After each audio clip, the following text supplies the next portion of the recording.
La liturgie du deuxième dimanche de l'Avent nous invite à nous transporter à Jérusalem, à l'endroit même de la consommation du sacrifice du Christ.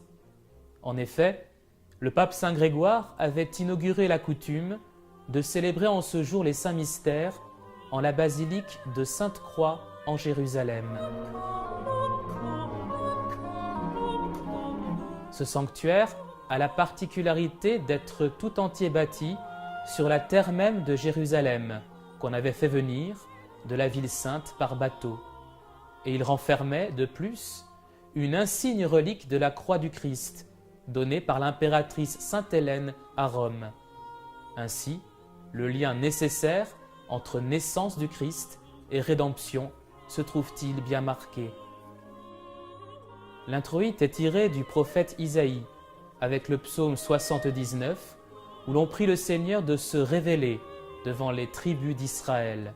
C'est le psaume des apparitions que l'Église répète très souvent durant le cycle de Noël, parce qu'il exprime le désir suprême des patriarches, des saints, que la puissance du Très-Haut vienne racheter l'humanité et dissipe l'empire de Satan, le fort armé qui garde jalousement ses proies.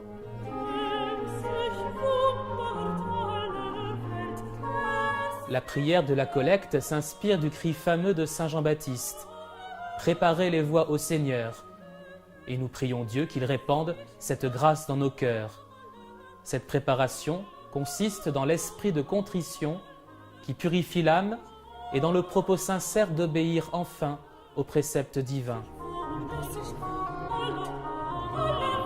Dans l'Épître, saint Paul trace à grands traits la mission du Rédempteur, qui est de renverser le mur de division entre la race d'Abraham selon la chair et le reste de l'humanité pour former enfin une seule famille, l'Église.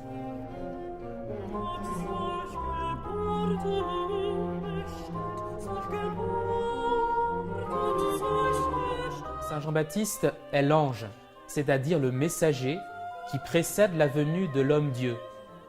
C'est pourquoi l'Évangile de ce jour nous décrit le précurseur envoyant ses disciples à Jésus pour apprendre de sa bouche même l'annonce de la bonne nouvelle.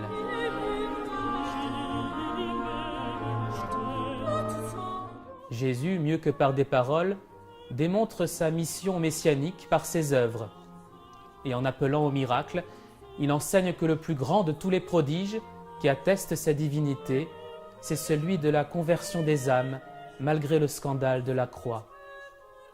Ce fut là, en effet, que beaucoup trouvèrent leur pierre d'achoppement, tandis que les païens, au contraire, arrivèrent à la béatitude en adorant précisément la divinité de celui qui était suspendu sur un gibet.